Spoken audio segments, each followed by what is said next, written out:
The easiest way to start is to sort of tell a tale of an email we got, well, probably 3 weeks ago now. And it came from somebody who said, look, I had been expecting the All Ordinaries to fall to 3,500 all year and stay there, and it hasn't. And they literally signed it off confused. And the central issue here is that they've made a few errors. One is they have assumed that their prediction of what the market will do is true and correct, and that the market somehow knows that and will follow through on that. Yeah. The second is they've not understood the dislocation between markets and economies. People who are new to trading or who take let's say a fundamental approach to investing, yeah, seem to have this perception that the economy is the market. It's not.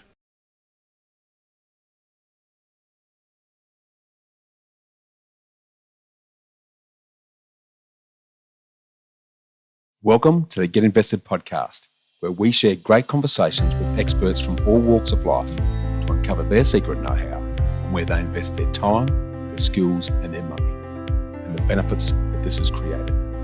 You see, the truth is that everyone invests. Every minute and every day, we're investing our time, our skills, our energy and our money in something. Some of us are investing consciously, some unconsciously, sometimes for good, sometimes for bad, and sometimes for no impact. Get Invested will help you to start living by design, not by default. I'm going to help you to make it happen, not let it happen. You will hear the top tips on how you can live with conscious intent so that you can live more, work less, and leave a living legacy by investing now. Listen to the show to discover the top tips on how to get started, make the most of your investment journey, and ultimately to be living your dream, not someone else's. More episodes can be found on iTunes or at bushymartin.com.au/get invested. Thanks for listening, and now let's get invested. Hi, freedom fighters. Why are economies suffering but financial markets are soaring?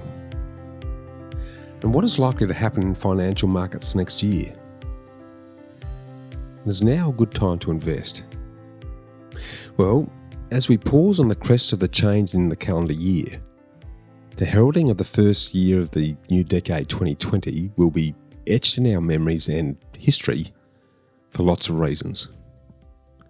To paraphrase Shakespeare, nothing is good or bad, only our thinking makes it so. So while there's been plenty of challenges throughout the year, there's been some valuable lessons and experiences too that provide good pointers to the new year ahead.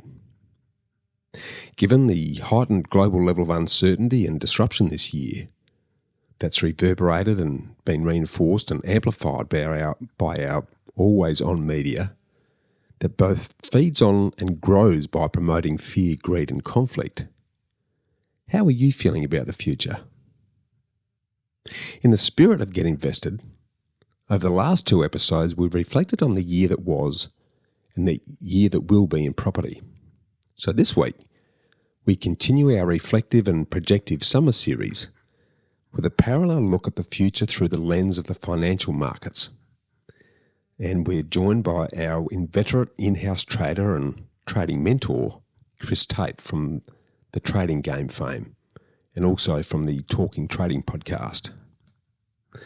To set the scene for our always informative and ever-entertaining conversation today, and to open your eyes and whet your appetite to the possibilities and opportunities that are likely to emerge in the year ahead, I'm going to paint some pictures of potential financial market outlooks and then delve into some of your questions by drawing on adapted extracts from a number of leading industry insights.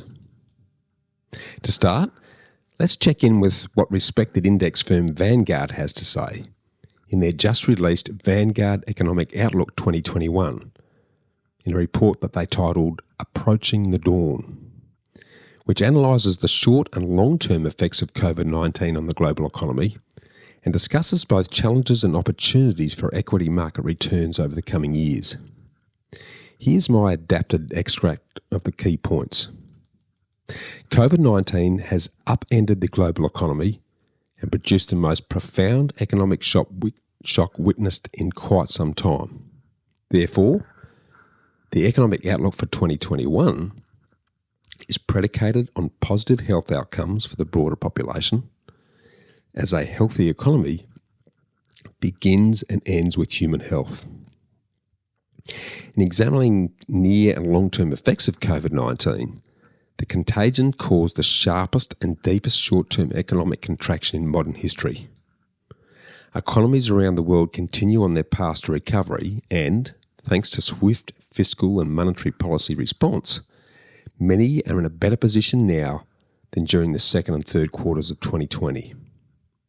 Vanguard's outlook foresees supportive measures continuing into 2021 through such support that will rely heavily on the virus's path, vaccine implementation, and health outcomes. The next phase of recovery depends on greater immunity to COVID-19 and reduced consumer reluctance to engage in normal economic activities. Should a vaccine become distributed, administered broadly, and be effective, much of the economic losses from COVID-19 could be recovered in the next year. That said, there's a risk that if immunity does not rise, economies may only see marginal progress from current levels. Vanguard's base case economic scenario for 2021 envisions the following. Major economies will achieve greater immunity to COVID-19. Face-to-face social and business activity will normalise. Unemployment rates will fall. Inflation rates will move higher and pre-pandemic levels of economic output will be reached. Looking beyond the shadow of COVID-19, Vanguard's outlook details longer-term effects that the pandemic may have on the economy, which include the acceleration of work automation and digitalisation. Gee, I'm having fun today, which is fancy words for working remotely. They see continued deglobalisation and changes in the expectations and preferences for government policy. Further ahead, Vanguard believes the global economy will regain much of the footing it lost during the pandemic, including a return to steady but still moderate growth, with inflation dynamics muted from the effects of technology adoption and demographics, and interest rates normalising quite gradually from historic lows. They see a moderating outlook for global asset returns. According to their capital markets model projections, Vanguard's outlook for global equities is in the 5 to 7% range for returns over the next decade. And while this range is below recent returns based on valuations and interest rates, global equities are anticipated to continue to outperform most other investments and the rate of inflation. For US equities and shares, Vanguard investment strategists paint a more conservative picture though. Expected returns over the next 10 years is in the modest range of 3.5 to 6%, or roughly half of the 10.6% annualised return investors have experienced over the last 30 years. Parts of the US equity market, including value-orientated sectors, are projected to have somewhat higher returns after an extended period of significant underperformance. For non-US equities, including Aussie shares, investors may see stronger long-term returns in the range 7 to 9% due to more reasonably equated valuations and high dividend yields, among other things. Vanguard economists expect interest rates globally to remain low, despite a constructive outlook for firming global economic growth and inflation as 2021 progresses. Short-term rates are unlikely to rise in any major developed market as monetary policy remains highly accommodative. As 2021 unfolds, the greatest risk factor would appear to be higher than expected inflation. Let's now consider further some of the risks that Vanguard have identified in their outlook. The risks to the economy and markets should shift as 2021 progresses. Between now and widespread vaccine distribution, health-related risks to economic growth and sentiment should prevail. However, As growth and inflation firm in 2021 and immunity to COVID-19 increases, an inflation scare is possible. Ultimately, inflation should cyclically bounce higher in the middle of 2021 from current lows before plateauing near 2%. But such a move could introduce market volatility. In 2020, disciplined investors were yet again rewarded for remaining invested in the financial markets, despite troubling headlines and a challenging environment. For 2021, the wisdom will be to maintain that same level of discipline and long-term focus, while acknowledging returns may moderate from the past. In other words, go down. For an alternative shorter-term view, let's compare this with Russell Investments' 2021 Global Market Outlook Report by Andrew Pease. Again, here is my adapted extract of the salient points. 2020 was a year of surprises. There was the speed at which the pandemic escalated, the severity of the lockdowns, the size of the government stimulus measures globally, and the magnitude of the equity market rebounds. Perhaps the biggest surprise is that global equities have gained around 12% since the beginning of the year, an outcome that few would have predicted during a global pandemic. And with the US election behind us and effective vaccines on the way, investors have become bullish, pushing the S&P 500 to record highs. Likewise, we have a position on a positive medium-term outlook for economies and corporate earnings. We're in the early post-recession recovery phase of the cycle. This implies an extended period of low inflation, low interest rate growth, and this favours share market equities over cash and bonds. There are some near-term risks, however. Investor sentiment has become overly optimistic following the vaccine announcements, making markets vulnerable to negative news. This could include renewed lockdowns in Europe and North America as virus cases escalate, logistical difficulties in distributing the vaccine, and negative economic growth in early 2021. And this might occur if government support measures are unwound too quickly. Geopolitics could also deliver negative surprises from China, Iran or Russia as the new Biden administration in the US takes power. Now, Russell's cycle value and sentiment investment decision-making process scores global equities as expensive at the moment, with the very expensive US market offsetting better value elsewhere, where sentiment is seen as overbought and the cycle is seen as supportive. This leaves us slightly cautious on the near-term outlook, but moderately positive for the medium term, with expensive valuations offset by the positive cycle outlook. Overall, they see the following asset class implications for 2021. Stock market equities should outperform bonds.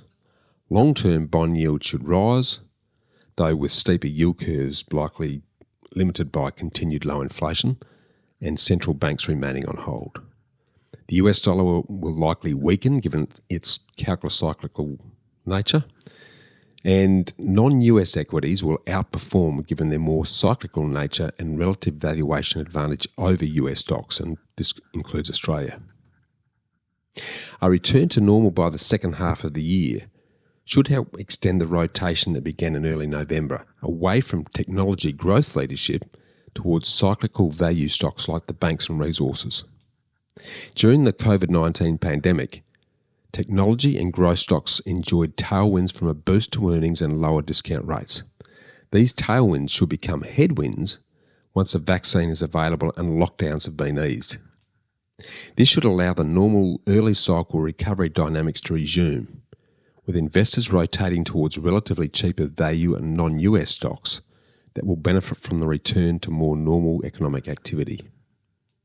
Now, Russell's major risks in 2021 include lockdowns, vaccine delays, and too much optimism. There's a similar message coming here. The vaccine announcements and passing of US election uncertainty have removed two of the near-term worry points about the outlook. The major risk now is the amount of investor optimism since the vaccine announcements. Russell's composite contrarian sentiment indicator is not yet at the overbought threshold, but it's getting close. Investors are positioned for upside gains, which makes markets vulnerable to disappointing news. This could come from the current upswing in virus cases and a potential demand shortfall in early 2021 if government support programs expire and are not extended. Russells also expect the US dollar will weaken into the global economic recovery, given its counter-cyclical behaviour. Since the US dollar typically gains during global downturns and declines in the recovery phase, their team believes the main beneficiary should be the economically sensitive commodity currencies, such as Australia. Again, some interesting insights here. And for me, the standout is the overly optimistic investor sentiment and this potential overbought indicator, which is often the precursor to a market correction. You know that old saying that if it's sounding too good to be true, it probably is? Well, that's starting to ring true here. Now let's drill down to the outlook for Australian stocks next year. And we're going to tap into some news from the Motley Fool, who suggests that 2021 may be an even better year for ASX, Australian Stock Exchange investors.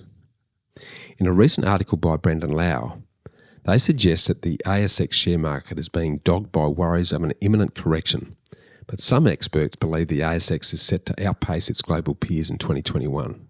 Make no mistake, valuations of ASX shares are looking overstretched on several metrics after its rapid rebound since March.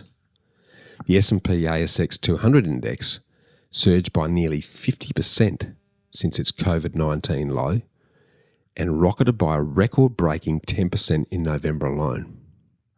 The top large-cap performers of 2020 include Afterpay, Fortescue Metals Group, and Xero. Now, impressive as this sounds, the ASX 200 still hasn't quite fully regained all it's lost during the COVID market meltdown. It's still around 7% below its February peak and is a laggard compared to global peers such as the S&P 500 index, which has hit new record highs. But don't go selling your Australian ASX stocks just yet. Next year could be the time when the ASX really shines, according to another Bloomberg report who suggests that the ASX 200 may be tipped to break new records. And strategists from AMP and the Commonwealth Bank are also tipping the ASX to break record highs in 2021. Further, Macquarie Group is forecasting double-digit returns for ASX investors, according to Bloomberg's article. The bullish assessment is fueled by the belief that a successful COVID vaccination program is going to be rolled out. This will give cyclical shares a big boost, and the ASX 200 is stacked with cyclicals. Cyclicals are stocks that are most correlated to economic growth, such as miners and banks. These make up around half of our top 200 benchmark. The path of least resistance for global GDP growth is up. Now, it's hard to think it could go any lower from the 2020 recessionary levels. The global economy is expected to contract by 4.9% through 2020, but it's going to surge back into the black to the tune of 5.4% in 2021. That will still put it around 6.5% below what the International Money Fund was expecting for 2020 before COVID. But it's the change in growth rates that's really exciting analysts. The sharp turnaround in 2021 is the key reason why Morgan Stanley and Macquarie are expecting earnings of ASX 200 stocks to jump by 20% on average. If this comes to pass, it would mark the best earnings expansion since 2016, according to Bloomberg. And just as 2020 was dominated by the pandemic, and this determined the relative performance of investment markets and stocks, 2021 is likely to be dominated by the recovery, which is what Bloomberg quoted Shane Oliver, the head of investment strategy at AMP Capital. They conclude that Australian shares are likely to be relative outperformers. But in a separate article by Sebastian Bowen on the same day, the Motley Fool also cautions some things that ASX stock market investors should watch out for in 2021. He concurred that there is certainly no shortage of commentators predicting a healthy 2021 for ASX markets and the global economy. The S&P ASX 200 index has just emerged from one of its best months in history. And at the time of writing, the ASX 200 is now also in the green year to date and up almost 48% from the lows of 23rd of March after endured in excess of a 30% fall in less than a month. Now, we all hope for a great year in 2021, but let's look at some of the reasons why 2021 might not go as planned on that front. He questioned whether the ASX may end up in what is called frothy territory. According to a report in the Australian Financial Review, Liz Ann Sunders, Chief Investment Officer at the giant US broker Charles Schwab, says that investors need to be wary in 21.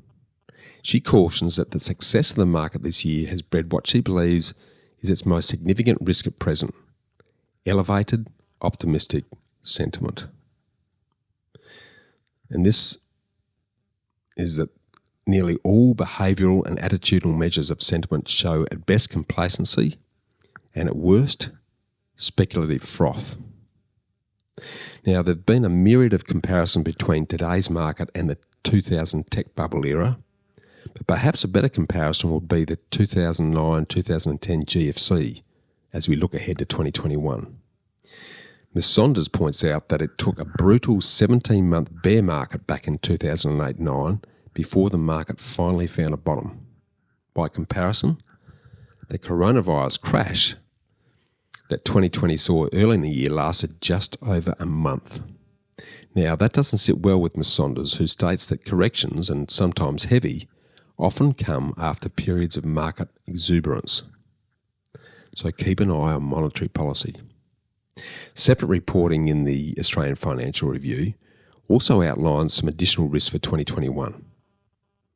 This report posits that the largest risks facing the market next year come from, in ascending order of likelihood, monetary policy reversal, a la rising global interest rates, a market accident due to excessive risk-taking, and mounting corporate bankruptcies. This report notes that while investors will continue to surf a highly profitable liquidity wave for now, things are likely to get trickier as we get further into 2021. It also states that central banks' deepening distortion of markets will be harder to defend in a recovering economy amid rising inflationary expectations. It concludes by telling investors who want to navigate through these uncharted waters that they need a willingness to re-examine some conventional wisdom when it comes to investing. Cryptic and not an easy task. The takeaway? Well, we all want a prosperous 2021. But what we want and what the share market delivers are, of course, very different things. Judging by what these commentators are saying, we should all keep a very close eye on monetary policy next year. So there you have it. Some interesting views on the outlook for next year. My take on all of this? Trade confidently, but tread carefully. And the common theme? 2021 is all about recovery. Oh, and before I forget, what I haven't mentioned in any of this is the absolute plethora of alphabet economics that have been rolled out by all and sundry since COVID kicked in to try and explain what's going to happen. It started with talk of a V-shaped recovery, then progressed to an L-shape, then back to a U-shape, before a W-shaped recovery became the flavour, and I've just heard about a K-shaped recovery with the potential for a Z-shape to emerge. Really? If only everything was as simple as the alphabet. Good old humans. We have this propensity to try and simplify complexity and create patterns by joining dots that often don't exist in order to try and make sense of our crazy world. And as I mentioned last week in quoting Steve Jobs, you can't connect the dots looking forward, you can only connect them looking backwards. So you have to trust that the dots will somehow connect in your future. So why do we have this propensity to create patterns where they don't exist and to simplify complexity into over-simplistic models as a means to understand things? And believe you me, I'm a culprit for this. Well, as I discussed in my book, The Freedom Formula, it all comes down to the way we think and the way our brains are wired.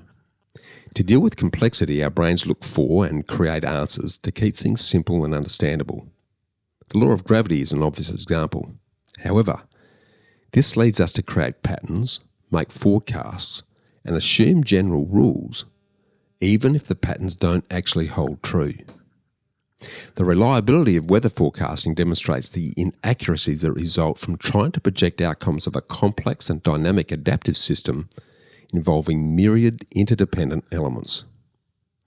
Property and financial markets are no different, because participants are constantly learning from interactions and evolving form and behaviour to reflect changing conditions.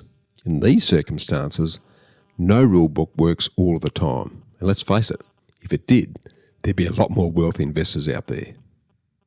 So echoing the words of Abbey and Ford in their book, How Much Is Enough, the problem for average investors is that they treat the market as a simple system where the rules are fixed. And it's like, do this and that results. They spend their time looking for the rule book rather than focusing on strategies that are actually going to help them succeed. Most investors ignore the boring, uneventful monotony of what is very much like a long trip by sea, of investing in a quality, diversified portfolio and adopting a long-term hold approach. Instead, they allow themselves to be distracted and activated by the emotion of every shiny thing or the most recent media-driven hysteria. Emotional herd responses and the resulting market movements have been exacerbated by technology that has enabled everyone exponential access to constant streams of instant information. This has led to increased volatility from a greater focus on short-term results, amplified by infectious mass media scaremongering. Once again, this is why you need to ignore the short-term external noise from factors that you can't control and adopt the time-honoured, patient and disciplined approach of investing in quality assets and holding them for the long term. You then focus on the one thing that you can control and the aspect that will have the biggest impact on your investment success. And that's how you think and how you behave. To achieve sustainable investment success, you need to overcome your inbuilt natural tendencies and your emotional responses. In other words, the rational needs to tame the emotional. Easier said than done, I know. Now, research conducted by Dr. Kahneman and Amos Tversky on prospect theory has proven that the pain of loss is twice as great as the pleasure of an equal gain. In addition, further research revealed that the sense of regret that comes from a loss has a greater emotional effect than the loss itself. And regret is powerfully hardwired from experience. As part of our natural survival mechanism, if something has caused us pain, we're less likely to do it again. This research on loss aversion and the impact of regret helps to explain why many investors find it hard to stay the distance and hold, to take the risk and endure the emotional roller coaster of market fluctuations that's actually required to persist long enough to achieve their goals. If you take investment risks, you also accept the chance of making a loss and experiencing regret. As summed up by Abbey and Ford, risk-averse investors are seeking to avoid short-term regret, but such an ostrich response may well lead to even more profound regret later in life. The implication is that we must work against the brain's response mechanism that says it's more important to get through today than worry about the future. Risk-averse investors may avoid a temporary loss, but in doing so, they also lose the probability of significant long-term gain. So why do I keep reinforcing the need to invest for the long term? I'm talking here at least 10 years. Despite our inherent emotional responses to uncertainty and fear of loss and regret? Well, in simple terms, any historical review of property and share markets demonstrates that the longer the investment horizon, the less the price fluctuation and the higher the average returns. Again, Abbey and Ford, for example, include a graph outlining modelling by IPAC Securities, showing that the likely range of returns for international stock markets over different time horizons. While returns are shown to fluctuate enormously over a 1-year trading period, from approximately minus 17% to plus 37%, which is huge, as the time horizon increases, the range diminishes and actually moves into a gain position. So over a 20-year investment horizon, the range of returns operates within a tight band, from plus 1.5% to plus 13%. This research also confirms that returns are likely to land within these ranges 95% of the time. So, despite our perceptions that the longer the investment time frame, the greater the uncertainty and the higher the risk of loss, actual market performance demonstrates the opposite. The longer you invest, the higher the probability of higher returns within a narrower range. This is what US economists Bonazzi and Thaler have labelled myopic loss aversion. So let's assume that you're investing for 10 to 20 years and you've invested in some share indexes, some direct shares and investment property. Every few months you receive reports from your financial advisor and your property manager showing you the current market values. And every day you check the stock prices on the news. Will your investment decisions be affected by these short-term performance updates and your daily checking of the share prices? Well, research by economists Bonazzi and Thaler proves that investors who regularly check their returns are likely to be influenced more by the reporting period and the frequency they review their returns than by their total investment horizon. So, despite their established long-term prospects, investors tend to sell some or all of an asset if the value has dropped, reacting emotionally to what they see. In this way, investors have a tendency to minimise the likelihood of loss in the short term and make decisions based on the period between reports or value checks, rather than focus on their long-term 10 to 20-year goal. In addition, evidence indicates that the more often investors review their investment performance, the greater the likelihood they'll make inappropriate short-term decisions. Conversely, investors who review their portfolios less frequently have been proven to take more long-term risk, which assists them in realising their full long-term investment potential. In fact, the Bonazzi and Thaler research shows that the ratio of loss aversion to portfolio evaluation period demonstrates that investors who stay the course for 20 years are rewarded with an extra 5.1% annual return. Now, this is massive because on an initial $100,000 investment, 5.1% extra growth per year equates to an extra $1.2 million over 20 years, with average capital growth of $64,000 a year. All this means is that you just need to build your emotional resilience to embrace market volatility, or not check up on the volatility in the first place, so that you can weather the inevitable rises and falls through increased mental fortitude. The take home here? Stop watching and reading the news. Why? Because it's all bad news. In fact, it shouldn't be called the news. It should be renamed the bad news. But again, I digress. I now want to delve into the most common question that we've been seeing circulating this year. Why are economies struggling so badly around the world, and yet financial markets are doing really well? Isn't the performance of the stock market linked to and a reflection of the performance of the economy? Well, respected industry analyst Jeff Madrick provides great answers to this in a recent article with the fitting title, "The Stock Market is Not the Economy," where he reveals that the status of the stock market does not correlate with the health of the economy. So here are my adapted extracts of his thoughts. The market is often viewed as a rational indicator of the economy now and of its future. President Trump often touts its success as proof of the strength of the economy, and news commentators often draw direct links between economic events and share market responses. But this idea that the market is closely linked to the real economy is mostly a myth. The market has often been extremely irrational, or else we wouldn't have crashes. Before a market crash, is it rational to be valuing stocks so high? No. In the days, weeks, months, and even a year before any given crash, the market is actually quite irrational, and it's not possible to anticipate that coming fall is coming from its behaviour. The late 1990s saw a huge run-up in internet stocks, only to crash in 2000. Similarly, a big run-up in stocks ended in the 2009 market crash. Recessions followed. To say that stocks rationally and accurately reflect the future, as some analysts and even academics insist that they do, isn't just a naive notion, it's a dangerous one. So why are stock markets so high now when so many people are suffering high unemployment rates and other harsh economic realities?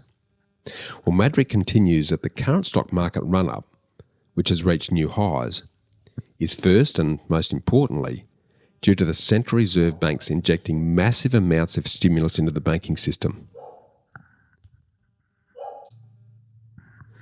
The Central Reserve banks in developed economies like America and Australia feared a serious recession when COVID-19 made it apparent that demand by unemployed workers was going to fall.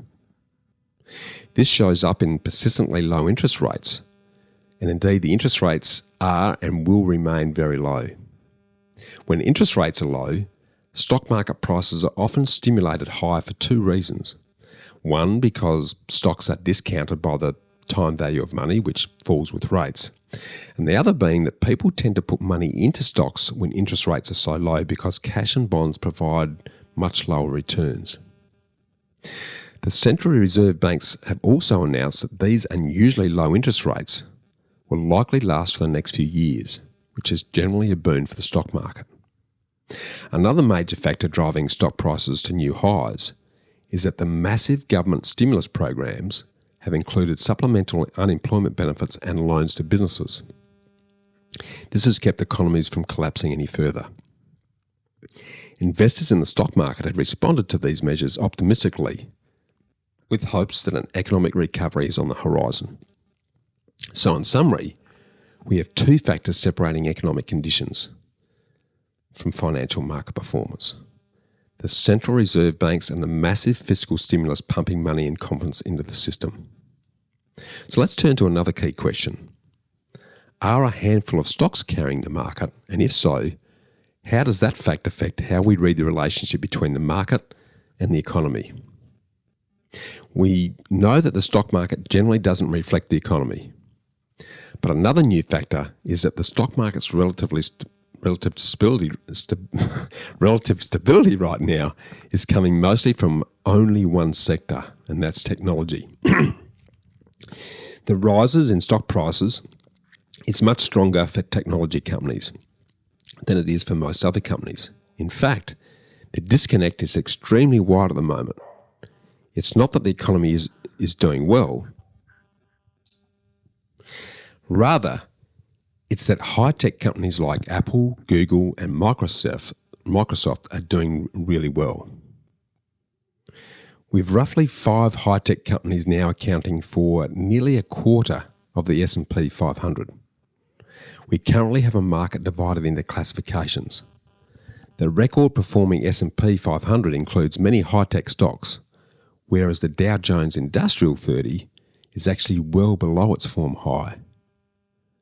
So is the stock market actually reflecting this super recovery, or just the boom in high-tech stocks? So what are the concerns about the type of financial and share markets that we have at the moment? Well, many economic analysts are extremely nervous that the market is too speculative and too dependent on high-tech stocks. It even bears resemblance to the market in the late 1990s when a stock like Netscape soared, only to collapse when Microsoft introduced a competitive product. Today, we have some crazily soaring shares that may not make sense on the future valuation, like Tesla, but people love the game. Many analysts think that the market may collapse should just one or two of these fast rises hit a big bump in the road. Now, stock market bubbles have been associated with our last several recessions. So has the recent rapid recovery and record rises in the stock market created additional risk in the way that similar run-ups have in the past. Madric's response? Yes, it's a speculative market, which is another major factor. Stock markets often reach speculative peaks. When they collapse, they often lead to recession as spending falls.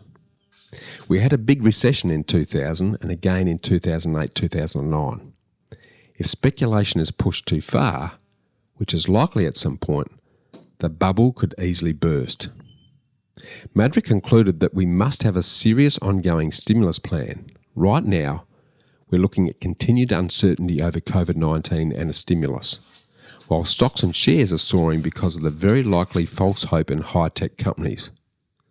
Stock market performance has often been dead wrong. This is a pandemic-based economic condition, and there's an historical massive new layer of uncertainty because of that. Some interesting times ahead. My take home from all of this? Financial market results aren't correlated to the fundamental performance of companies and economies, but more and more they're being driven by our perceptions and enabled by technology. By overall sentiment, based on our individual and collective confidence in what is happening, fueled by big dollops of emotionally driven fear and greed. It's about perception unhinged from underlying performance. And this is potentially very dangerous, as confidence can spin on a dime in our always-on, instantly connected global village. So in my humble, uneducated opinion, if you want to do well investing in financial markets, you need to get good at reading and anticipating the human nature of the collective herd as well as yourself, instead of worrying or deliberating about the profit and loss performance of individual companies that you like. Dynamic, volatile market movements are more about our perception, not performance. Now, I must emphasise at this point that I'm just purely sharing my personal views here and my own perceptions, which are in no way intended or to be taken as financial advice. As always, you need to seek independent professional advice that suits your individual needs and your risk profile before making any investment. So what's the conclusion to all of this? Do you invest or continue to invest in the financial markets? And if you do, what do you invest in, when, and how? Now, many of you may conclude from today's commentary that it all sounds too risky and it's better to sit out and wait for a better time. Now, this is the easy route, but a route that will leave you on the slow road to penny-pinching poverty and is never going to allow you to secure your future. As you'll know from previous episodes, it's not about if you should invest or when you should invest. It's just a question of what and how, as the best time is always now. Your reaction to today's outlooks on the year ahead will be driven by your inbuilt biases. And we all have them. And my biases are evident in what I chose to share with you today. But here's the rub. It's always a good time to invest. You just need to apply an approach that's appropriate to prevailing conditions. If you're investing in the dynamics of the financial markets, you actually want change and volatility because it's the degree of change in price and values that actually grows your wealth. So as long as the markets are going up or down, but not sideways, then you're going to grow your wealth. If a stock or a market value is going up, you can go long. If it's going down, you can sell short. And you can still make money on the difference between what you bought it for and what you sold it for. So the devil is in the dynamic detail. And again, in my humble opinion, when you're investing in financial markets, trade with a well-defined system with definite entry and exit rules that read and anticipate underlying and emerging sentiment, that also match your risk appetite and your time available to your time investment horizon. For me personally, this is about indices that aggregate and mirror the overall performance of markets and sectors with built-in diversification, rather than going what I see as gold digging for individual stocks and shares. And investing by developing a profitable personalised trading system that suits you and the prevailing market conditions is where today's regular guest, Chris Tate, can really help you. Chris is considered to be a freaky trading genius by all of his trading peers. He's a trading veteran of over 30 years and one of the first ever to release a share trading book in Australia, and the best-selling author of The Art of Trading and The Art of Options Trading in Australia. You can enjoy his full story and investment philosophy on Get Invested episode 115 if you haven't enjoyed that already. Now, as his partner in crime Louise Bedford says, Chris is caustically funny, brutally honest, and capable of making your jaw drop with his insights. He's one of the few people who truly understand what does and doesn't work in the markets, and he always has me in fits of laughter. Now, if you really want to learn how to invest and trade properly, to take advantage of the upcoming financial market opportunities, then start by joining Chris and Louise Bedford on their Talking Trading podcast. And if you move quickly, you can still get in on their next upcoming 6-month repeat for free forever trading game mentor program, where you'll learn how to trade every instrument over every time frame based on a trading plan that suits you. Now, it's actually the longest running repeat for free trading mentor program in the world. So just jump on tradinggame.com.au/about the trading mentor program to secure your spot. And make sure that you let them know that Bushy suggested that you reach out so that you get to enjoy the advantage of some exclusive bonuses. And by the way, there's no brown paper bags full of money exchanging hands here or any form of personal reward for mentioning it. Only the personal satisfaction that I get of helping you and others, because I'm only recommending them based on the quality of what they do and the very positive feedback I've received from other investors I know that have joined them. Now, to further whet your appetite on the great topics that Chris and I banter on today, we cover why markets across the board, from global and local shares right through to gold and crypto, have done so well, despite the global health and resultant economic challenges.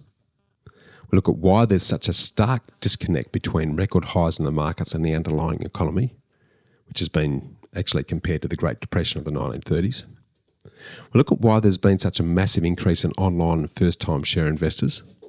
We comment on the madness of the US election and its implications. We enjoy Chris's read on our trade machinations with China and what, if any, impact this is going to have on the investment markets. We discuss gold and investing in cryptocurrency. And we cover off on whether there are any immediate investor risks that may impact on the markets. As usual, this is a very informative and entertaining chat. So before we get into it, I'm going to ask you the same favour I've been posing for the last few episodes, as I really need your help and feedback. In order to help improving the Get Invested podcast to better suit your preferences, I really need you to take a couple of minutes and email me personally on bushy@knowhowproperty.com.au to let me know which Get Invested episode you've enjoyed the most so far and why, which episode you've enjoyed the least so far and why, along with what I need to be doing more of and less of. I'd also encourage any suggestions on topics of interest that you'd like me to explore, along with any other guests that you'd love me to interview. So hit me up, because I'd really appreciate your feedback. I thank you again in advance. And just before we get into it, remember that the market isn't the economy, and it's about perception, not performance. So here's a couple of other relevant quotes to focus our perceptions. Einstein proved in the theory of relativity that different observers in different states of motion see different realities. Your perceptions are your perceptions, but don't confuse them with facts or truths. As famous investor George Soros once quipped, it's not whether you're right or wrong that's important, but how much money you make when you're right and how much you lose when you're wrong. Robert Arnott also sums it up when he said, in investing, what is comfortable is rarely profitable. And Sir John Templeton also nailed it with this insight, where he said that the 4 most dangerous words in investing are, this time it's different. And to conclude, an ancient African proverb says that loss of sight is unfortunate, but loss of perception is a calamity. Refusing to see from another's point of view is an acute form of blindness. Now, let's get our laughing gear on and enjoy some hard truths with the infamous Tate.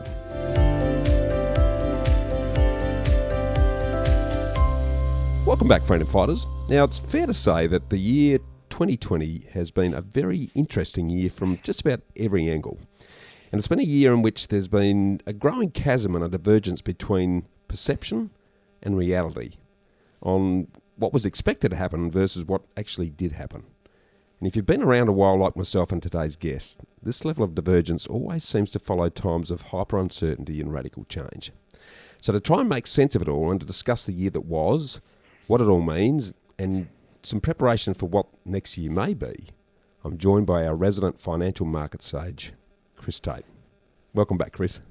Bushy, how are you? Always good to chat to you, mate. I'm looking forward to a good laugh like I normally do with your sardonic comments. So, let's hope we're not too offensive this time. Why will we change today? That's mate, true. Mate, it has been a fascinating year. I'd love to start by getting your take on what's happened and your thoughts on why. I think probably the easiest way to start is to sort of tell a tale of an email we got, well, probably 3 weeks ago now. And it came from somebody who said, look, I had been expecting the All Ordinaries to fall to 3,500 all year and stay there, and it hasn't. And they literally signed it off confused.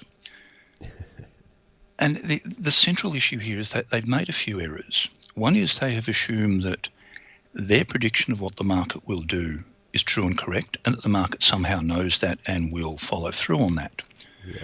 The second is they've not understood the dislocation between markets and economies. People who are new to trading or who take let's say a fundamental approach to investing, yeah, seem to have this perception that the economy is the market. It's not. The market is perceptions of what the economy might be in 12 to 18 months' time, and it then prices itself according to that. Markets are future-pacing instruments. Very, very rarely do they look at what's happening today and go, oh crap, that's happened today, we need to do this.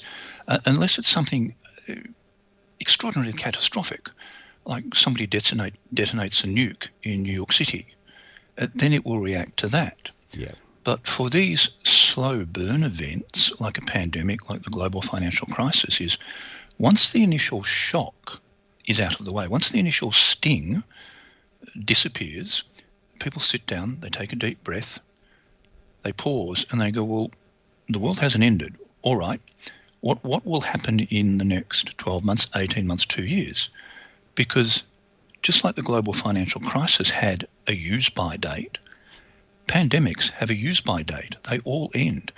There is this wonderful Jewish saying that I always fall back on in all sorts of times that simply says, and this too shall pass. Yeah. And people have realized that the pandemic will pass. But you get this situation where people are reflexive, not reactive.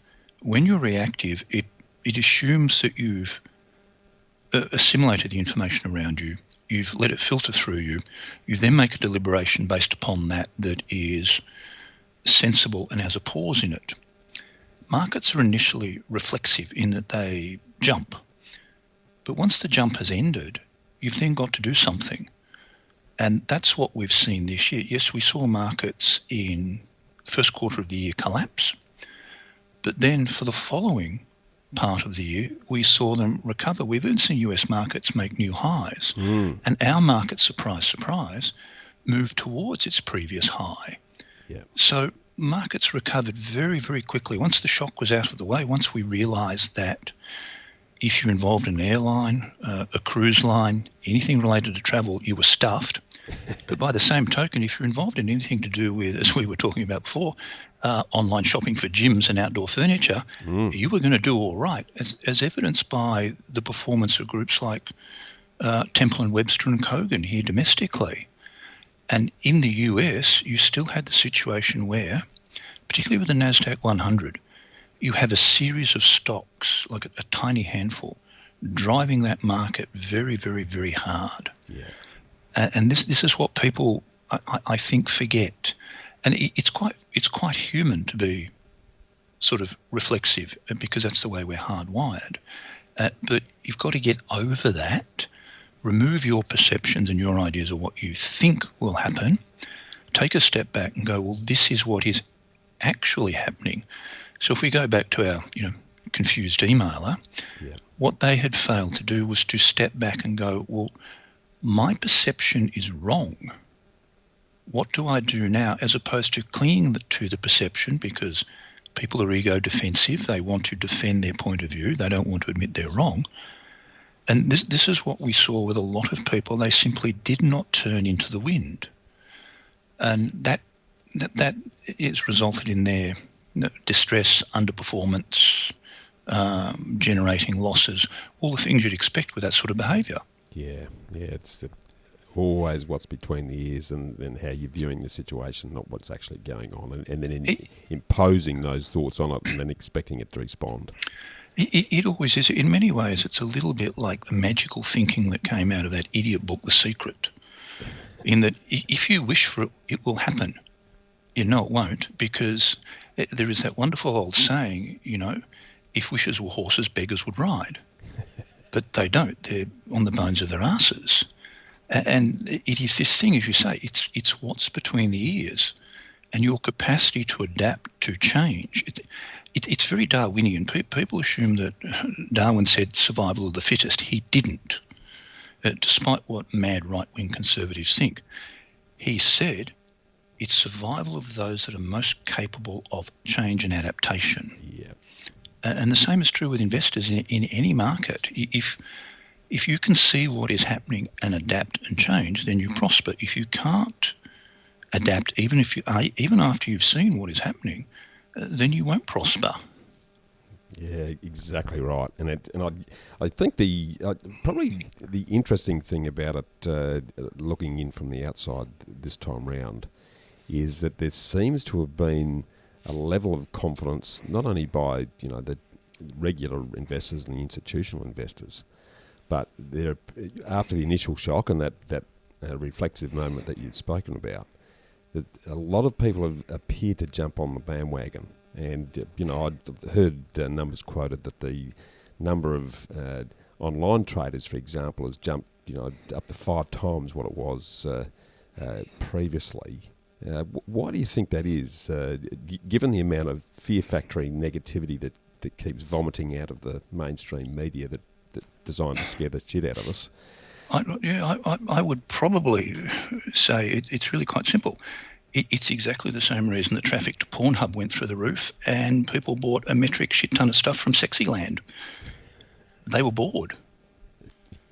And that's right. They had time on their hands. Yeah. They've got too much time on their hands, and they want something to do. And this is the thing about markets. Markets can be endlessly entertaining, but because there is always something happening, there is always something new, you feel as if you're in the action.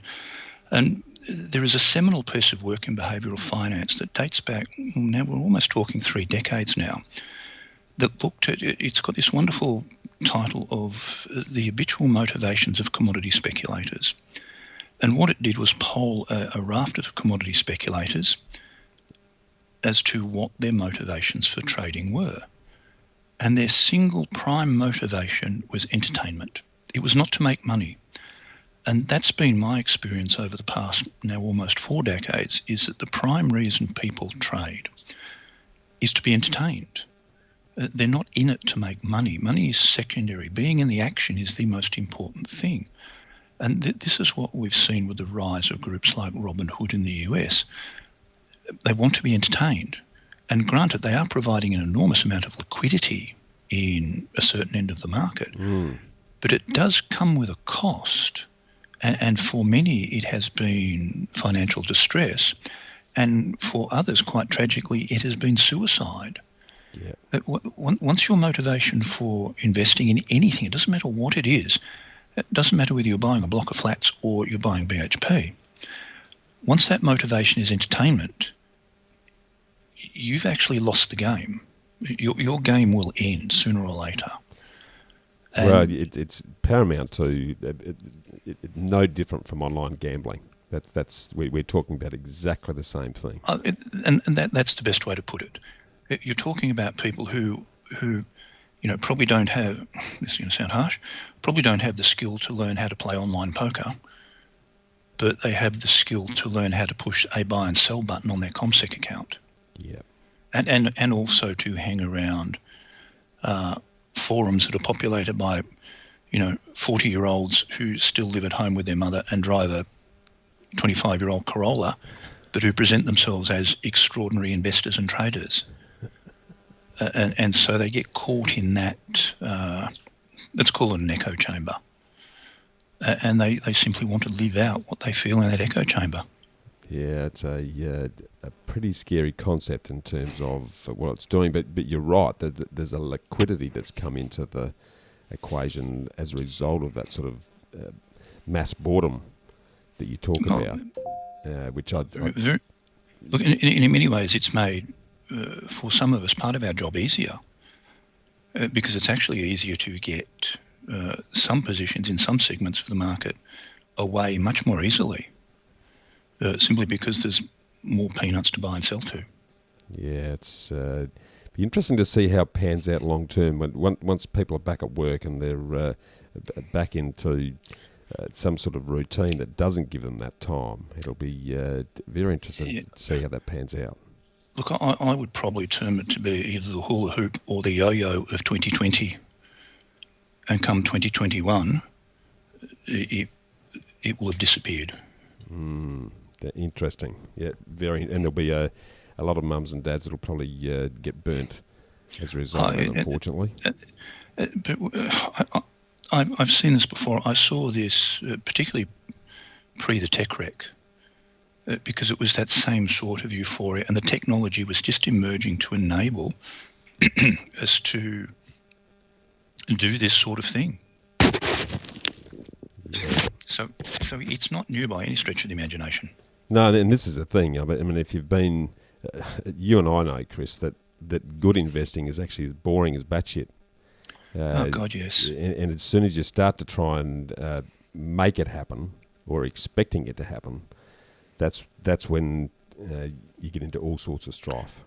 Yeah, and as you say, it has to be boring, because in being boring, it means that it is systematic in nature, in that you do the same thing in the same way every day. There's no random input into the system, because the moment you get random input into the system, there's no way you can measure what is occurring, because you have a host of variables that change from instance to instance. And so you can't look back and go, well, that investment went well because I did A, B, and C. That one went poorly because I did A, B, and E. So E must be the issue and the absence of C. So let's try that again.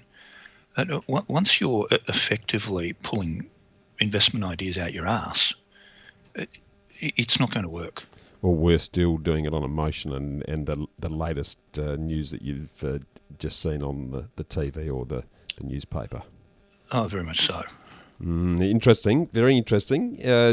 Let's talk a little about, and I think the biggest entertainment I've had this year is watching the reality TV comedy that was the US election. I haven't laughed as much for a long time. What are your thoughts on it, and what implications, if any, do you think that's going to have on markets in the short to medium term? Yes. Oh, God. The initial words that come to mind. I do have others, but we probably can't mention those. Look, I think historians in generations to come will look back at what has occurred in 2020 in the US, and they will look at it as the last throes of an empire. And they will perhaps look at it in the same vein as, let's say, ancient historians look back at Rome, and they look at the rule of Caligula as a seminal event in Roman history. And I think what we are seeing is the end of an empire. Yeah, it's a bit like and Nero playing the violin as Rome burns. Yes. That's what it feels like, doesn't it? And what people don't realise, and particularly people who've never been to the US, is that the US is not one country. It's actually several joined together. That's why it's called the United States. East Coast and West Coast are different. But in turn, both of those are vastly different from what occurs in the middle, which is again slightly different from what occurs, in the South. Yeah. And it's trying to get those all together. The intriguing thing about the US is that they cannot deal with their own history, so they can't deal with slavery. Yep. The South still think they were robbed. No, the absolute shit beaten out of them for several years and lost. Yep. So, and one of the things I've never understood with people who do reenactments is, why do you want to be on the southern side? You lost. And the thing I can never understand in the US, why do you display the Confederate flag? You lost. You got hammered, and there was no doubt about it. So, support a losing side all you want, but, it's probably as bad as supporting Collingwood here in Victoria. People just point and laugh at you and go, bogan idiots. Well, I think the interesting thing is I don't think they can actually continue to use the term United States, because it's very clearly the divided states that it is very much experiencing. So. And with what social media algorithms are doing to further that divide, yes. I think, I'd be interested in your thoughts on where this is heading, because it's with Biden getting in now, and it looks to me, I'm no expert in this area, but it looks like the Senate is going to be in gridlock. So they'll be pretty much stonewalled from implementing anything. What's your thoughts on all of that? But there's been no real policy change in the US for the past few administrations. Yeah. So they're stuck, they're moribund, and they can't seem to take a step back and say, what is the problem? Their politicians are... Look, it's hard to say their politicians are worse than ours, because ours are crap. But they seem to be so captive to special interest groups, conspiracy theories, mad Christian conservative groups. Add to that the fact that apparently when their Senate was polled and said, how many of you been outside the country, something like only 15% had left the continental United States, which means they'd never been further than the Canadian or Mexican border. And unfortunately, when you have that very insular view, and this notion that you're God's country and nothing you can do is wrong, then there's no capacity for reflection on what is wrong with the country. Yeah. And if you can't reflect upon what is wrong, you can't in any way, shape or form reach out to people and say, well, this is the problem as I see it. This is a solution I propose. What are your views on that? Because you simply get, again, reflexive thinking. You have this divide between cultures. You do have the very nasty white supremacist white right wing, which was emboldened and empowered under Trump, and is emboldened by its own echo chamber of social media. Yeah. And you get the left, which is becoming as intolerant as the right. And someone quite wisely said there are two sorts of fascists. There are fascists and anti-fascists. And they are the same in terms of their approach. So again, it's simply end of empire. And they don't realise it, they can't see it because of their enormous size and horsepower. But sooner or later it will dawn upon them that that is the situation. And I doubt whether Biden can bridge that divide, simply because he's simply pale and male. Yeah. And until there is a recognition that the world is not that way, and particularly that America is not that way, then nothing will change. Until they stop electing old white men and putting old white men in positions of power, then I'm uncertain as to how you're going to get a different voice. And without a different voice, you can't get any form of change at all. Spot on. And there's obviously going to be still some fun and games even on the in the changeover process between now and mid-January before it officially takes root. Look, I actually think that what you're going to see is Trump being dragged out by his heels, having a tantrum like a 2-year-old who will not leave the toy store. Yeah. Because he is about that dignified. Yeah, clearly the antics so far have been pretty much evident of that. So, and again, putting a investor perspective on all of this, would love your thoughts on what it means and what, if anything, investors should be thinking about as we move through that transition. I actually think markets will ignore it, like they've ignored everything else. Yeah. If they can ignore 300,000 American dead, then they can ignore a hiccup in transition. What I actually have a slightly different view to other people. I think governments are sometimes capable of influencing economies, but I think economies are of such scale and such size that they're entities unto themselves. Yeah. And so they will do their thing. Unless governments do something dramatically stupid like turn off the tap completely for finance, like they did during the Great Depression, which made it much, much worse. Yeah. Economies just keep going. And markets are the same. They will just keep going because the central issue is that markets always present opportunities, irrespective of what your view of a government or policy or whatever is. They present opportunities. If we look at, if you just reference the local market, we've got, what can I say, probably 30 stocks from the All Ordinaries, which has about 500 stocks in it, that have gains in excess of 100%. Yeah. The biggest gain is De Grey Mining, which was over 2,000%. These opportunities always exist, and I think what happens is when people become myopically focused on these external events, that they miss that capacity to see opportunities because, again, their emotions and perceptions are getting in the way of the reality of what they're being told. And that is problematic for people. You could say that post the pandemic, the Australian economy was shot. Yeah. We lifted the handbrake, all shops shut, there was no retail, nothing. We were completely buggered. Yeah. Well, Chalice Mining up 1,600% would probably disagree with you. Yeah. Temple and Webster, which we mentioned before, is up about 300% this year. Yeah. So there are still things that occur. And once you get locked into your own dogma, you're like a racehorse with blinkers on. You can't actually see these things, and that becomes problematic. So and again, we're back to what you said before, that it's what goes on between your ears.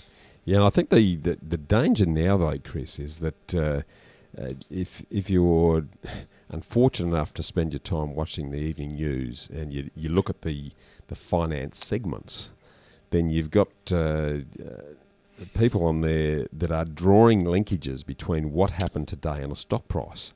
And they're just trying to make something up to fill up the 3 or 4 minutes that they have to talk. And Yes. but the average punter sitting at home goes, oh, okay, so the economy is having an impact on this. When you and I know that's just absolute bollocks. Yeah, and that's the issue. It is this desperate attempt to, within a chaotic system, and you can make an argument that markets are chaotic in mathematical terms, to draw cause and effect that you can understand. Yeah. And it's always, my view is like yours. You get some airhead on television who craps on about retail spending figures or some other nonsense for 3 minutes. And again, as you say, people try and draw parallels to what they see and what they believe. Yeah. And this again is the issue. It's problematic that it is, whilst you want investing to be a democratic process and you want people to have control over what they do, because God knows the professionals are so friggin' bad at it that they couldn't be any worse. But you should do so with some knowledge. I mean, the central issue is people. I've had people sort of email me and go, I've quit my job, I want to be a day trader. Why the hell have you quit your job? Yeah. And what in God's name? Because I saw on Twitter that there are these people making 1,000% per month. Yeah, bullshit. They're not. It's fake. It's false. It's made up, because that's what social media is. Yeah. And they don't seem to understand that to get an undergraduate degree is 3 years. Yeah. If you want to, if someone emailed me and said, I've quit my job, I want to become a commercial airline pilot, I'm heading down the airport now to see if they'll just let me jump on the 737. You'd go, mate, you're an idiot. It's going to take you at least probably 10 to 15 years to get a slot. I've got friends who went through medicine. Back in my day, 6 years undergraduate, 6 years postgrad, Yep. to specialise in what you wanted, and then constant ongoing upgrading from then on. Even after you'd done your 12 years, you were still at the bottom of the totem pole. Yeah. Yet people seem to think that I've opened a ComSec account, how hard could it be? Exactly. It's actually really freaking hard. And you must see it in your line of work. People must ring you up and go, I want to be a property developer. I live in a house, therefore I understand property investment. Therefore, I'm just going to Yes. go and buy a house like I live in, and I'm an investor. Well, no, Yeah. they're poles apart. They're absolute poles, just like you're saying in that regard. Hey, Chris, on a similar ilk, there's been again a lot of talk by the news crews in their financial slots around China flexing its muscles and its impact on trade arrangements with a whole bunch of sectors here. And the latest one, of course, is iron ore. Given that Yes. There's a fair dependency from China on our iron ore, given they don't have alternatives at this point in time. What's your read on where that's heading? And I guess I've got to again draw the line between what's happening in terms of the economy and separate that from investing, because they are two very different things. Yeah, they're thematically two different entities. And I have to, again, we were talking before we came on air about compliance and all the rest. I actually have to disclose I'm actually long iron ore. Yep. And have been for a while. Yep. Again, we come back to this notion that the mainstream media is constructed to generate an emotional response in people. And it's designed to make people hypervigilant as to all that is going wrong in the world. Yeah. And yes, if you're involved in wine, you're probably getting touched up. And that's a bad thing. Yeah. But what it forces upon people and industries is the good old notion that if you don't have diversification in markets, then you're an idiot. Yeah. And so in many ways, that if people did not have an alternative for what is a volatile investment, and China is a volatile investment, because just as America is the end of empire, China is trying to find its way, and it's doing so at present by having a series of tantrums.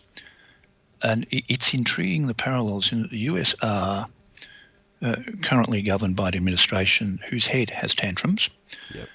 The Chinese are having a similar sort of series of conniptions and attempting to throw their weight around. Yep. But what you're seeing is they're throwing their weight around against us because they can't throw it around against the US. Yep. Or Europe, because Europe is a unified trading bloc still, even without the POMs, because nobody really cares about them. We're the runt in the schoolyard, basically, aren't we? Yeah, basically. But as people say, these businesses that are being affected will find other markets. Yeah. They just will. Yep. And so what the market will do is price that in and go, yes, okay, we can see that there are other markets, there are other alternatives. And I don't think, as much carry on as we get, we've had this nonsense before. One of the problems you face with people on TV is that their level of intellect is, I did media studies for 3 years, which meant I watched TV for 3 years. Okay, have you read a book about the history of economies? because we've had these trade spats before. They're not new. Yeah. And so everybody involved goes, oh, yeah, okay, my dance card's full at present. Let's try again next week. And that's what will happen. And again, this will pass. The Chinese will have a tantrum. We will respond. Other people will get involved. We'll go to, international arbitration, and everybody will go away feeling they've done really, really well. But the market itself, in terms of investment perspective, will simply ignore all of it. And the issue is that, for example, yes, they've smacked our iron ore stocks, our iron ore imports, Yep. but that in no way, shape or form impacts the stocks themselves. No, exactly. And exactly, as you said, it's already, the market's already pricing that in because it's future focused, and the market knows that China doesn't have anywhere else to go for its iron ore right now, and won't do for probably at least 3 or 4 years, even if it does pursue other alternatives. And and again, it's a tantrum. It's, if you view politicians as 2-year-olds, then you have a fairly good handle on the way they behave. So yes, they'll hold their breath until they're turned blue, and eventually they'll have to take a breath. And so they'll have to go, oh, crap, we've got no iron ore from anywhere else. No one else is going to sell it to us because we act like dicks. All right, somebody get the bloody Australians on the phone, please. So true, mate. You sum it up so beautifully. Mate, I want to sort of switch gears a little bit into the other traditional stores of value, be it gold and the metals, because similarly we've seen some pretty strong rises in those areas over the course of this 12 months. What are your thoughts around that and where that's heading? Look, I'm always intrigued by gold bugs. I've always had fun with them over the years. Particularly when I get occasionally these almost survivalist newsletters from people, and I got a lot when the pandemic was beginning to unfold. Yeah. Saying it's the end of the world. You need to buy gold. I'd rather buy toilet paper, I think, because I can use that, and people really seem to want that. It is this thing that, and I have this this observation when I see people who are cryptocurrency fanatics and gold bugs arguing, and it's a little bit like watching kids argue over whose imaginary friend is best. and gold as an instrument for trading, same with cryptocurrencies, is a very, very powerful instrument for trading. It is an instrument that makes people wealthy when they trade it correctly. And there's 2 ways to do it. You can trade spot gold if you're into trading futures, or you can trade one step removed or slightly downstream by trading gold miners. Yeah. So there is something that suits everybody's level of sophistication. But again, we have to come back to that notion that this is a trading vehicle, and it's a vehicle that is working off people's emotive responses to what is occurring. And so as you would expect, since, the beginning of the year, gold's almost doubled. We've gone from about $1,200, $1,250 to $2,000. Yeah. And that in several tradable ranges. But they're tradable ranges. This notion that you should buy gold, stick it under the bed for the coming apocalypse is a friggin' stupid one. Yeah. If you're going to buy anything and stick it under the bed for the coming apocalypse, it would be baked beans, because you can eat those. You can't eat gold. No, there's only so many fillings in your teeth that you need when it comes to that time. There is, and so we have to measure what is the reality of what an instrument is capable of doing in terms of trading opportunities versus what your emotional response as to what you want it to be. And again, we come back to that echo chamber of that, the sort of people who indulge in that sort of thinking continually get that fed back into them. And you continually get this notion, and there's one particular peanut who pops up in my LinkedIn profile for some reason, saying that gold's going to $10,000 because the world's going to end. Well, if the world's going to end, the least of my worries is how much gold I have. It's the fact that the toilet won't flush. That's a much more pressing concern to me. Exactly right. Exactly right. No, absolutely spot on. Well, let's sort of slide across into crypto for a little minute, because I guess, and again, I'm the worst person to talk to about crypto. I haven't spent enough time really looking at it. My initial concerns, and they've probably passed now. You'd be across this more than I am, with the liquidity of crypto. It's. I don't care what the price is. I've got to be able to get out. And that train's probably moved on since I looked at it seriously. I'd love your thoughts on crypto from a trading perspective again. As a trading vehicle, they're very, very good. Yeah. And in terms of, I trade them through CFD, so I always have a liquidity point because someone else, a market maker, is providing liquidity. But again, I'm basing that on an assumption that the market maker can find liquidity at their end or find a mechanism of doing so for me. But what I find intriguing about crypto is it's a little bit like gold in that people presume it can do things it can't. And all this crap, because you get all this spam marketing that says it's going to take over the world. No, it's not. It can't be used as a global currency in any way, shape or form. And it can't, because at present, the mining they do for this, even though it's done electronically, has a carbon footprint about the size of New Zealand. Yeah, interesting. So it's enormously energy intensive, and it's extraordinarily slow. Like Visa or MasterCard can process tens of millions of transactions a second. Bitcoin can't. Cryptocurrencies can't. And the more transactions they have to process, the slower it becomes. Mm. And it's just not regulated. And people say, well, that's the best thing about it. No, that's the worst thing about it. Because if it's not regulated, it simply means that no one will have faith in it. And people will look at it and go, well, crap, it's all a bunch of cowboys. It's full of scams. The wallets are unsecured. It's got enormous volatility.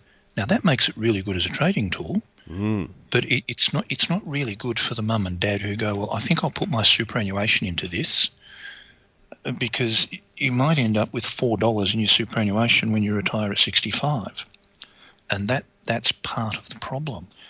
And again, we come back to, we have to delineate between what the fanboys claim something can do versus its utility as a trading instrument. And the two are very, very different. Something can have tremendous utility as a trading instrument, but be completely useless, completely pointless. Case in point, Tesla. Wonderful for trading. They make shit cars and it's a Ponzi scheme. And the only people who think that a Tesla is a luxury car are people who were brought up on a diet of American cars, and they've never actually driven a European car. And more importantly, they've never actually driven a European electric car. Now that, again, we have this dichotomy. Yeah, the cars are shit. They just are. The build quality is poor. They only make a tiny handful of them, versus the fact that Tesla provides trading opportunities, or the listed vehicle does. And again, we have this separation. It's so true, and I think that's the theme that I'd love the listeners to take away from this, is separate the object from its investability. They are two very, very different things. And once you start blurring those edges and believing that the performance of something in terms of its actual product performance has any influence at all on its trading value, then you're missing the point. And people fall prey to it in all sorts of things. I have friends who have attempted to collect cars. Why are you collecting cars? I like cars. Yeah, so do I. But that doesn't mean they go up in value. Yeah. And again, and as someone who spent more than a small fortune on European cars that are stupid, I can attest to the fact that their utility as something you want is completely different from their investability. It's like people who pay fortunes for autographed guitars on eBay. It'll be worth $50,000 in a year. No, it won't. No, it'll be worth, wall, but it'll be worth what less. Someone's going to pay for it. Yeah, and strangely enough, in the greater fool theory, you'll find you're at the end of the greater fool chain. greater fool theory. I love it. No, that is awesome, mate. As we sort of emerge into the next year, and if we look at all the underlying signs, things are only going to get better. Are you seeing any risks at all in the investor space that investors need to be wary of? And I guess one of them that is circulating in my head is perhaps the over optimism that I'm seeing in some of the sentiment. But I'd be interested in your thoughts around that. I think I'd probably shine a slightly different light on that and say, yes, over-optimism, but within that, I think there's a subset of it's all so easy. Yes. And it's not. What you're seeing is the situation I found when I first started trading in the very early 80s is that all boats float on a rising tide and don't can sort of conflate genius with a bull market. And to perhaps put it in terms of your market, where I live here in Melbourne, you could have bought any house and it would have gone up. Yeah. That's got nothing to do with you. Yeah. And you've not brought any value to the decision-making process. You've just simply taken part in what's an overall theme. And that's a little bit of my concern, is that people will think it's so easy. And part of the sort of culprit of this in terms of inflating that perception, again, is we come back to social media. Unfortunately, Twitter is full of people, and I have someone on my feed who has claimed to have made 5,000% since the end of 2019.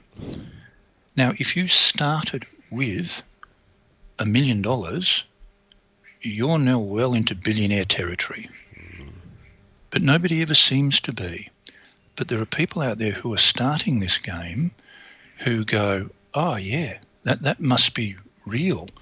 And it no doubt happens in your field. I've been to many investment sort of show or presentation where I've heard property spruikers come up and say, well, I bought this block of flats for $2 with no finance and it's now worth $60 million. Yeah. It's not. Yeah. You've just pulled that out your ass. Yep. And there'll be people going, oh, yeah, that must be the way. Because people lack this discrimination, this ability to sit back and go, oh, hang on, that's not right. And again, so I'd take the sort of overconfidence and I'd look at this notion of it's easy, anyone can do it. Well, yes, anyone can do it, provided you've managed to put in the groundwork beforehand. And unfortunately, for what people don't understand is that the groundwork often involves them looking at themselves in the mirror and saying, why do I do the things I do? What is my role in what I do? As an analogy, in my younger days, I worked my way through university as a bouncer. Hard to imagine, isn't it, with my sunny disposition? But after every confrontation, I would sit down and go, what was my role? Because I will have played a role. And how could I have done it differently? How could I have de-escalated? How could I have changed things? And to this day, I do that. When I get irritated with somebody in the car and give somebody a gobful, as we all do, I sit back and go, what was my role? How could I have just let that wash over me? But again, it is that reflective process of what is my role? What am I doing? But very few people actually want to do that, because that's really hard, and at times it's extraordinarily confronting and painful. But as we both know, and it doesn't matter what your investment field is, whether you're trading cryptocurrencies, whether you're developing blocks of flats, or you're some point in between, or you're a combination of all of those, unless you sit down and look at your own motivations and why you're doing things, why you want to do things, why you respond the way you do, why you do stupid things. And we all do stupid things, and you have to admit that you are stupid at times. If you don't do that, then you can't in any way, shape or form move forward, because you can't measure your own behaviour. And we're back to this notion of random inputs into your own behaviour. And so I think my concern for people who come out of this year is that you'll get somebody who got lucky and who bought Kogan at $3 and they've now got 5-6 times their money, and they go, well, that was easy. What I'll do now is I'll draw down my home equity loan and they drop all of that into the market, and in a month it's all gone. Yeah. So they've destroyed, their major asset base, which is their home, which they won't recover, Yeah. and they've dropped themselves in a hole. Spot on, a big lesson there. Are other lessons you think we can take from this year that the listeners need to be mindful of? Markets will do their own thing, irrespective of what people think, irrespective of what people tell you they will do. They will do their thing, and they will do their thing whether you're involved or not. And we come back to this notion of ego, and we come back to our, confused emailer at the beginning of the segment. Yeah. Irrespective of what your ego says, the market's just going to go, yeah, no, mate, sorry, I'm not going to 3,500. I'm going to nearly double. So you can either come with me or stay where you are, clinging to your opinion, thinking you're right. And the market's always going to prove you wrong. It's absolutely. Oh, look, the markets are never wrong. I'm always intrigued when I hear that statement. And it doesn't matter what market it is. By its very nature, it can't be wrong. It's like me looking out the window now, and it's probably about 24, 25 degrees, nice and sunny, and me going, the weather's wrong. Okay, let me think about that for a moment, because that's one of the most profoundly stupid things I've said this morning. But the analogy is absolutely spot on with all the commentators that you or a lot of them, that talk about their predictions and their forecasts and trying to justify and link, as we've spoken about this morning, circumstances and its impact on the market. Once you recognise that there is no correlation, and that you're better off to use a system with proven rules that you stick to remove yourself from the equation as much as you possibly can. But the analogy I use is surfing. Surfing's a lot like investing. Some days are really good, some days are bad, some days you get dropped on your head and you get a wetsuit full of sand. They just are. But the intriguing thing is, if I took Kelly Slater, the world's best ever surfer, and I said to him, how do you surf so well?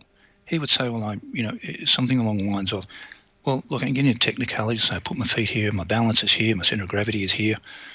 But it would come back to, I wait for the wave. And then I go, yes, but can you tell me about the Navier-Stokes equations that govern wave formation? And he would go, you're an idiot. You've missed the point. And financial commentators are idiots looking for cause and effect where none is necessary. You don't have to understand how markets work to be profitable at them. And that is one of the greatest paradoxes that catches people. You don't have to understand the mathematics and physics behind wave formation to be the world's best surfer. That is a beautiful analogy. That's a really good analogy, actually. I haven't heard you say that before, and it sums it up spot on. So all of the theorising and the post-justification that I continuously hear about is all bollocks. If you're taking a long-term view and you're applying a very systematic approach, and then letting your profits run and cutting your losses and getting out early, then it's not rocket science. But we tend to want to turn it into rocket science for some reason. But it's not. I only know three things about trading. If it's going up over the time frame you trade, you buy it. If it's going down over the time frame you trade, you sell it. You don't bet the farm. That's it. Yeah. And I actually don't know any more than that. Look, I can bullshit for hours on things people want to hear about what they presume I should know. But at the end of the day, it simply comes down to that. And it's very difficult to get that across to people because, again, we refuse to accept that simplicity is an enormously powerful tool. And there is a tremendous robustness in simplicity. It just works, but we have to find all these things and draw lines all over the freaking chart, and we have to read reports from here and reports from there and listen to this dickhead on, one of the business channels, and you just sit there going, it's all crap. Is it going up, yes or no? Yes, we'll buy the friggin' thing. Oh, no, but I've heard. I don't care what you've heard. Just buy the thing. Exactly. Mate, I always love talking to you, mate. You always sum it up so beautifully, and your sardonic insights always have me in stitches. Mate, Is sardonic a polite word for rude?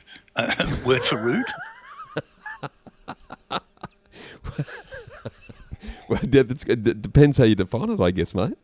That's true, isn't it? It's all in the eye of the beholder. I'll take it as a compliment. I would definitely take that as a compliment from me, mate.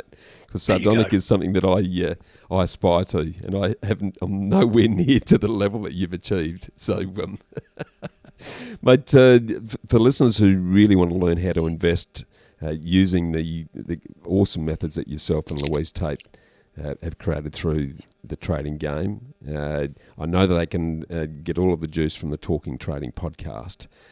Is there any opportunity for them to join you on your mentor program, which I know is a 6-month repeat for free forever program? Can they do that now or not?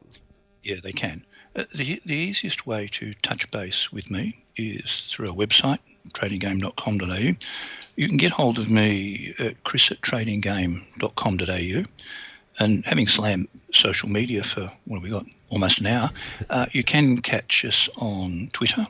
My handle simply Trading Game, or you can catch up with me on LinkedIn just under my own name. I'm really quite easy to find.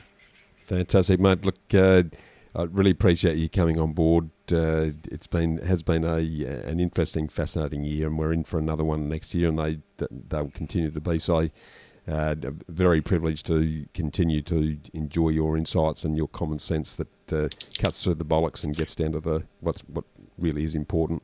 So, not a problem. And I am reminded of what he said, that old Chinese insult, may you live in interesting times. Well, we certainly do. We certainly do. Compliments of the season, mate. We'll talk to you soon. Thank you, mate. Thanks, mate. Well, freedom fighters, how good was that? To get a summary of all this investment gold in the show notes, just email me on hello@khgroup.com.au. It's HELLO@khgroup.com.au. Or check us out at www.bushymartin.com.au/Get Invested. I look forward to joining you next week for another episode of the Get Invested podcast. So thanks for listening, and as always, dream as if you live forever and live as if you die